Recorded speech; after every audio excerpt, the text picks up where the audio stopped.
From the macabre minds of Laughing Devil Production comes another story from the Nightshade Diary. You know what that means. Check under the bed and make sure no one or nothing is there. Is the closet door securely shut?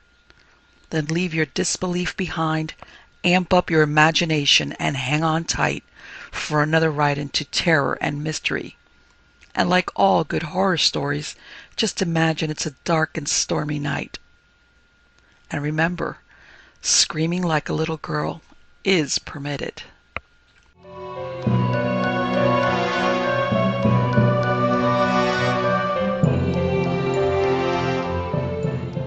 Across the Moors by William Fryer Harvey. It really was most unfortunate. Peggy had a temperature of nearly 100 and a pain in her side, and Mrs. Workington Bancroft knew that it was appendicitis. But there was no one whom she could send for the doctor. James had gone with a jaunting car to meet her husband, who had at last managed to get away for a week's shooting. Adolphe she had sent to the Evershams only half an hour before with a note for Lady Eva. The cook could not manage to walk, even if dinner could be served without her. Kate, as usual, was not to be trusted. There remained Miss Craig. "Of course, you must see that Peggy is really ill," said she, as the governess came into the room in answer to her summons. "The difficulty is there is absolutely no one whom I can send for the doctor." Mrs. Workington Bancroft paused. She was always willing that those beneath her should have the privilege of offering the services which it was her right to command. "So perhaps, Miss Craig," she went on, "you would not mind walking over to Tebbet's farm. I hear there's a Liverpool doctor staying there. Of course, I know nothing about him, but we must take the risk, and I expect he'll only be too glad to be earning something during his holiday. It's nearly 4 miles, I know, and I'd never dream of asking you if it were not that I dread appendicitis so." "Very well," said Miss Craig. "I suppose I must go, but I don't know the way." "Oh, you can't miss it," said Mrs. Workington Bancroft, in her anxiety temporarily forgiving the obvious unwillingness of her governess' consent. "You follow the road across the moor for 2 miles, until you come to Redman's Cross. You turn to the left there, and follow a rough path that leads through a large plantation, and Tebbet's Farms lies just below you in the valley. And take Pontiff with you," she added, as the girl left the room. "There's absolutely nothing to be afraid of, but I expect you'll feel happier with the dog."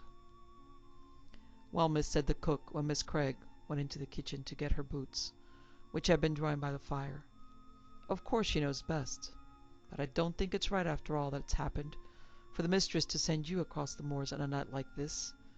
It's not as if the doctor could do anything for Miss Margaret if you do bring him. Every child is like that once in a while. He only say, 'Put her to bed,' and she's already there." "I don't see what there is to be afraid of, cook," said Miss Craig as she laced her boots, "unless you believe in ghosts." "I'm not so sure about that. Anyhow, I don't like sleeping in a bed where the sheets are too short for you to pull them over your head. But don't you be frightened, miss. It's my belief that their bark is worse than their bite." But though Miss Craig amused herself for some minutes by trying to imagine the bark of a ghost, a thing altogether different from the classical ghostly bark, she did not feel entirely at her ease. She was naturally nervous, and living as she did in the hinterland of the servants' hall, she had heard vague details of true stories that were only myths in the drawing-room. The very name of Redman's Cross sent a shiver through her. It must have been the place where that horrid murder was committed. She had forgotten the tale, though she remembered the name. Her first disaster came soon enough. Pontiff, who was naturally slow-witted, took more than 5 minutes to find out that it was only the governess he was escorting. But once the discovery had been made, he promptly turned tail, paying not the slightest heed to Miss Craig's feeble whistle. And then, to add to her discomfort, the rain came, not in heavy drops, but driving in sheets of thin spray that blotted out what few landmarks there were upon the moor. They were very kind at Tebbet's farm, The doctor had gone back to Liverpool the day before, but Mrs. Tebbets gave her hot milk and turf cakes, and offered her reluctant son to show Miss Craig a shorter path on to the moor that avoided the larch wood. He was a monosyllabic youth, but his presence was cheering, and she felt the night doubly black when he left her at the last gate. She trudged on wearily. Her thoughts had already gone back to the almost exhausted theme of the bark of ghosts, when she heard steps on the road behind her that were at least material. Next minute the figure of a man appeared. Miss Cragg was relieved to see that the stranger was a clergyman. He raised his hat. "I believe we are both going in the same direction," he said. "Perhaps I may have the pleasure of escorting you." She thanked him. "It is rather weird at night," she went on, "and what with all the tales of ghosts and bogies that one hears from the country people, I've ended by being half afraid myself." "I can understand you're nervous," he said, "especially on a night like this. I used at one time to feel the same, for my work often meant lonely walks across the moor to farms which were only reached by rough tracks, difficult enough to find even in the daytime." "And you never saw anything to frighten you? Nothing immaterial, I mean?" "I can't really say that I did, but I had an experience 11 years ago which served as a turning point in my life, and since you seem to be now in much the same state of mind as I was then in, I will tell it. The time of year was late September. I had been over to Westendale to see an old woman who was dying, and then just as I was about to start on my way home, word came to me of another of my parishioners who had been suddenly taken ill only that morning. It was after 7 when at last I started. A farmer saw me on my way, turning back when I reached the moor road. The sunset the previous evening had been one of the most lovely I ever remember seeing. The whole vault of heaven had been scattered with flakes of white cloud, tipped with rosy pink like the strewn petals of a full-blown rose. But that night all was changed. The sky was an absolutely dull slate color, except in one corner of the west, where a thin rift showed the last saffron tint of the sullen sunset. As I walked stiff and footsore, my spirit sank. It must have been the marked contrast between the two evenings, the one so lovely, so full of promise. The corn was still out in the fields, spoiling for fine weather. The other so gloomy, so sad with all the dead weight of autumn and winter days to come. And then, added to the sense of heavy depression, came another different feeling which I surprised myself by recognizing as fear. I did not know why I was afraid. The moors lay on either side of me, unbroken except for a straggling line of turf shooting butts that stood within a stone's throw of the road. The only sound I had heard for the last half hour was the cry of the startled grouse. "Go back, go back, go back." But yet the feeling of fear was there, affecting a low center of my brain through some little used physical channel. I buttoned my coat closer and tried to divert my thoughts by thinking of next Sunday's sermon. I had chosen to preach on Job. There's much in the old-fashioned notion of the book, apart from all the subtleties of the higher criticism, that appeals to country people. The loss of herds and crop, the break-up of the family. I would not have dared to speak, had not I too been a farmer. My own glebe land had been flooded 3 weeks before, and I suppose I stood to lose as much as any man in the parish. As I walked along the road, repeating to myself the first chapter of the book, I stopped at the 12th verse. "And the Lord said unto Satan, Behold, all that he hath is in thy power." The thought of the bad harvest, and that is an awful thought in these valleys, vanished. I seemed to gaze into an ocean of infinite darkness. I've often used, with the Sunday glibness of the tired priest, whose duty it is to preach 3 sermons in one day, the old simile of the chessboard. God and the devil were the players, and we were helping one side or the other. But until that night I had not thought of the possibility of my being only a pawn in the game, that God might throw away that the game might be won. I had reached the place where we are now. I remember it by that rough stone water trough, when a man suddenly jumped up from the roadside. He had been sitting on a heap of broken road metal. "Which way are you going, governor?" he said. I knew from the way he spoke that the man was a stranger. There are many of this time of the year who come up from the south, tramping northwards with the ripening corn. I told him my destination. "We'll be going along together," he replied. It was too dark to see much of the man's face, but what little I made out was coarse and brutal.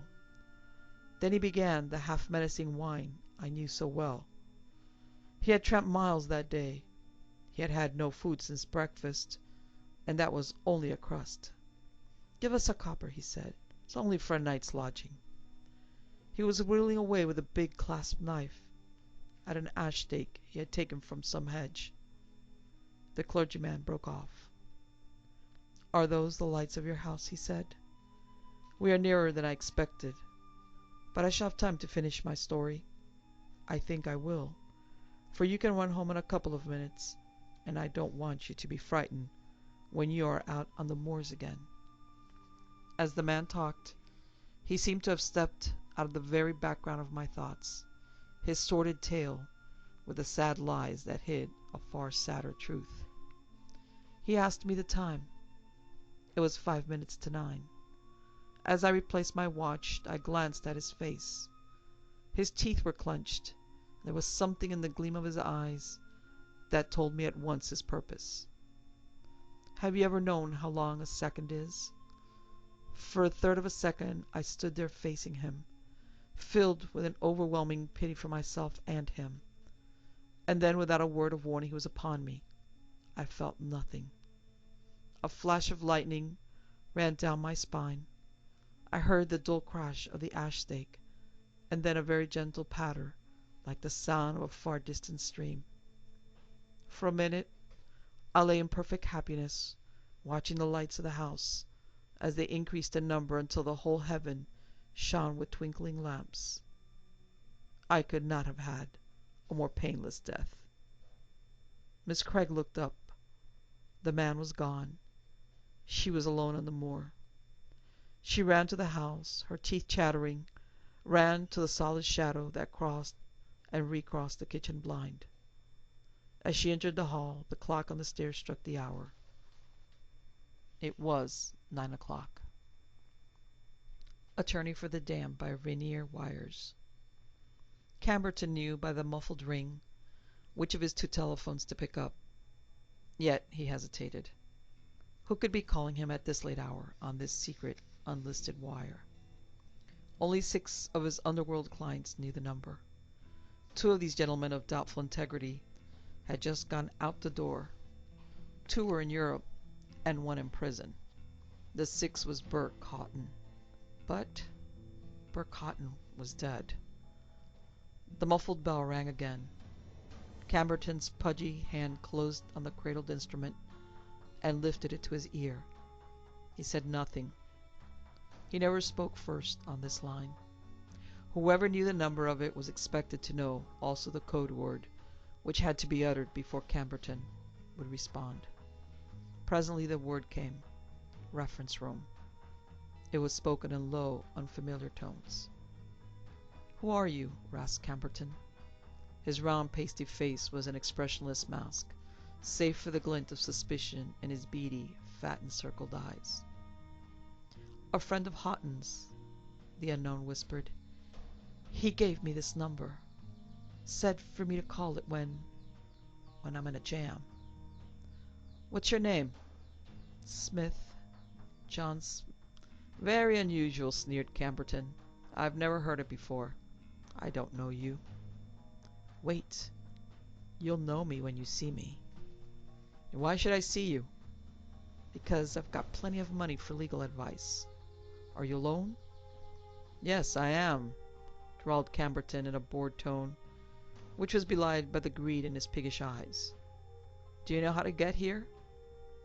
"I know everything about you that Houghton knew. I'll come up the back way like he always did.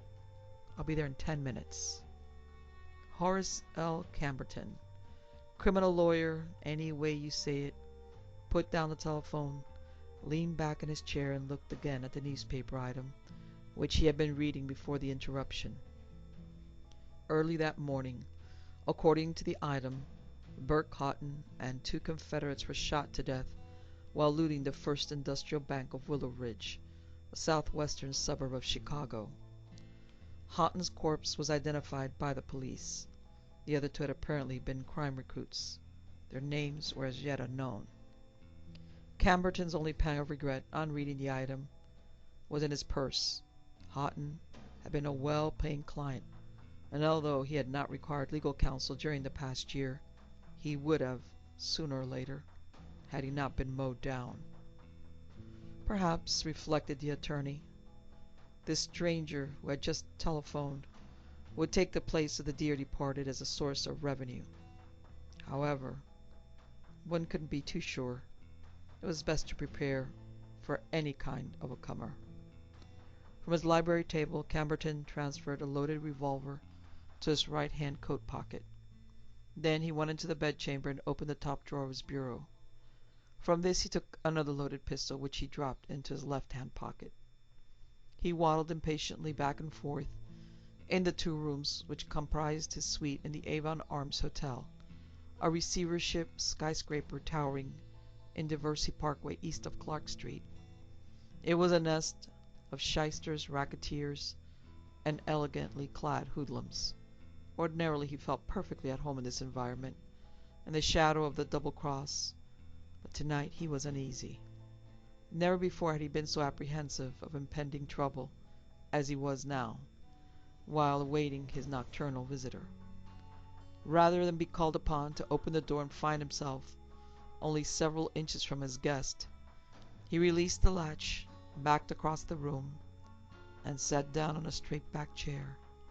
Facing the entrance, each of his clammy hands was plunged into a pocket gripping a gun. Now, he thought, if I don't like your looks, Mr. Smith, or whoever or whatever you are, I'll make you back right out again. Nobody's going to pull a fast one on little Horace. The knocking he presently heard was stealthy, almost inaudible, but loud and blustering was his response to it. "Come in," he shouted. The door opened silently. A man whose broad shoulders and muscular arms bulged visibly under his tightly draped jacket stepped in and closed the door behind him. His right hand remained in his pocket, as though he too was grasping a weapon. With his other hand he tilted the dip-brimmed summer felt hat back from his forehead. "Durnack!" exclaimed Camberton, jumping to his feet. There was no mistaking the name of this visitor. His face was pictured almost daily in the newspaper. He was Anton Tony Durnack, widely publicized as America's public enemy #1. "So you do know me after all," the stranger grunted, defiantly jutting out his jaw. "And you know there's a reward of 25 grand on my hide. But," his pocketed hand lifted the coat slightly, "don't think you'll collect it. Besides, I can more than double the ante if you'll work on my side." Camberton's fat, greedy face broke into an oily grimace, which he believed was a cordial smile. "Let's be friends," he said, extending a welcoming hand. Durnack grinned out of the side of his mouth as he grasped the lawyer's flabby fingers in his own ham-like fist. "Okay, now you're my mouthpiece, and you better be a good one. That's what I need." "You need a drink too, my boy." The 2 men sat down facing each other and talked. That is to say, Durnack talked. Camberton merely listened and watched his guest down one drink after another from the whiskey bottle, which the lawyer had placed on a convenient magazine table. Camberton, at the same time, simulated just a proper degree of sympathetic understanding. He was adept at it.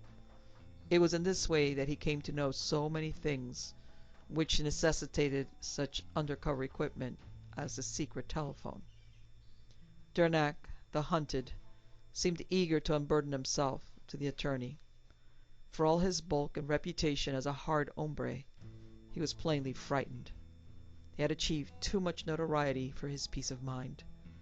Having lived by the gun, he apparently feared death by the gun. Every man's hand was against him.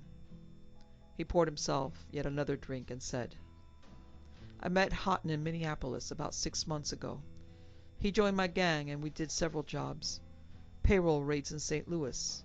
The last one there wasn't so good. 3 of my boys were killed." "I remember reading about that," remarked Camberton. "But I didn't know that Houghton was there, or you either." "Nobody knows it now. Houghton and the other 2 were killed this morning." The bandit licked his lips. "I almost went along, but I had a hunch. Besides, why should I take any chances when I've got more than 100 grand salted away? Part of it was Houghton's, but he's dead. The rest of the mob that ain't dead is in jail. So there's nobody left to split with, excepting you. How much will it cost me to get out of the country?" Camberton's porcine eyes narrowed as he looked at his visitor. Was it really possible for such a hulking lout to retain so much loot? Would he give up half, 3/4 of it to save his skin? The attorney was confident that both questions could be answered in the affirmative. "It'll be a hard job," he said. "Your picture, given to the police by that dame you ditched, is being printed so often nowadays that your face is as well known as Babe Ruth's.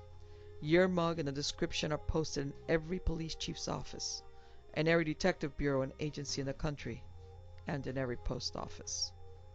"That's just it. Even people who only look like me are getting arrested and shot at," cried Durnack. "What chance have I got?" "A good chance," said Camberton, watching his client closely. "But, as I said, it'll be a hard job, and expensive. There will be certain preliminary costs. First of all, I'd have to hire someone to do a little plastic surgery on that well-known face of yours. Then, too, I'd have to pay for fixing aids along the route you take. And—" "Hell!" exclaimed Durnack. "If you're worried about my being able to pay, here's 25 grand for a starter." He reached into his breast pocket and tossed a packet of greenbacks into the attorney's lap. "And remember, there's more than 100 grand where that came from. It's all safe and snug under the floor of the Ideal Shoe Repair Shop, just a few blocks from here." He hiccuped. Then, loosening his tongue with another drink of whiskey, he rambled on. "Yeah, I own the Ideal Shoe Repair Shop. The old shoemaker who's supposed to own it is just a stooge for me. He learned cobbling in the penitentiary." "Does he know the money's there?" "Haha, not much. Old Fred Miller's too dumb to ever know anything important. All he knows is that I sometimes use the joint for business meetings with Houghton and the boys. I always sent Miller out with enough money to get drunk on. Other time he sleeps there. I chased him out tonight, figuring that me and you might take a walk over there after a while and settle our deal." Mere slits now. The criminal lawyer's greedy eyes flashed from the money to Durnack. Camberton thought fast. How much money would it be worth to risk disbarment, perhaps prison, if anything went wrong in smuggling his client out of the United States? The problem caused a frown to crease his round, bland face. Like a flash, an easy solution suggested itself. He leered sinisterly at Durnack.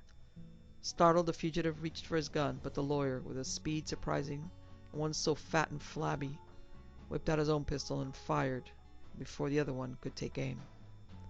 Public enemy number 1 toppled from his chair, a bullet in his head. With a deep breath of satisfaction, inhaling a whiff of gunpowder smoke, Camberton noted that his victim's lifeless hand still held a revolver. It would make the story of self-defense more dramatic. He arose, hurriedly put the packet of greenbacks in the wall safe, leaving the door open, cleared away the whiskey and glasses, and then picked up the telephone, the one connected with the hotel switchboard. "Send for the police," he said calmly. "I've just shot a burglar. He looks like Tony Durnack." Police officers, reporters, and hotel employees, crowding into the suite a few moments later, heard his thrilling narrative of how, upon returning from a stroll, he had caught Durnack in the act of ransacking the wall safe. "He rushed at me. his gun leveled at my heart, but I was quicker on the trigger. Ever see him before? Asked the police sergeant. Never.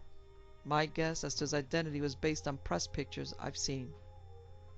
Gosh, Mr. Camberton, blurted one of the reporters. You'll get the $25,000 reward. That's so. I hadn't thought of it. I was merely trying to protect my life and property. I'll agree that perhaps I do deserve some reward for having rid society of a dangerous killer. Highly pleased with himself, the lawyer then posed for innumerable newspaper photographs.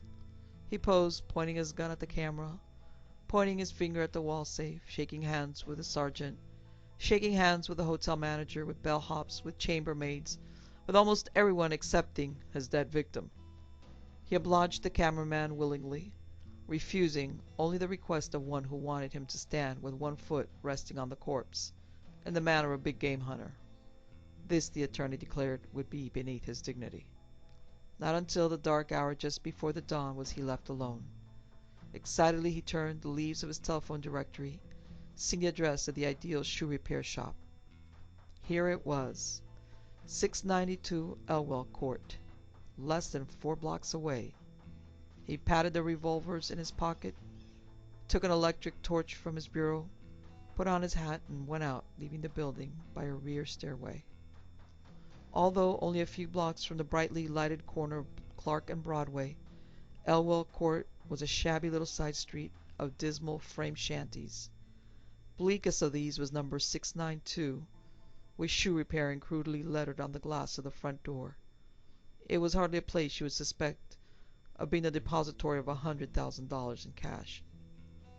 Camberton, however, was confident that he would find this sum.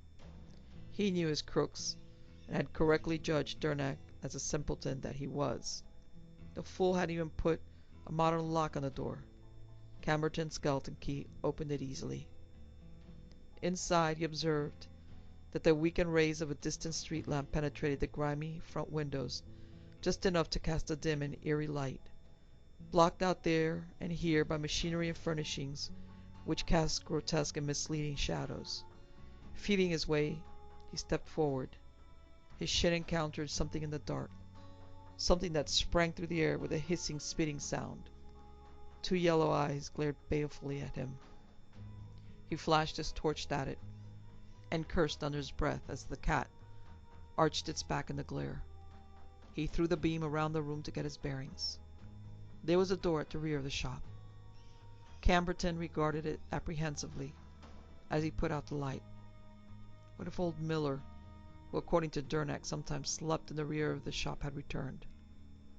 The lawyer decided to look into that back room before searching the loot. Tiptoeing forward, he placed his hand on the doorknob.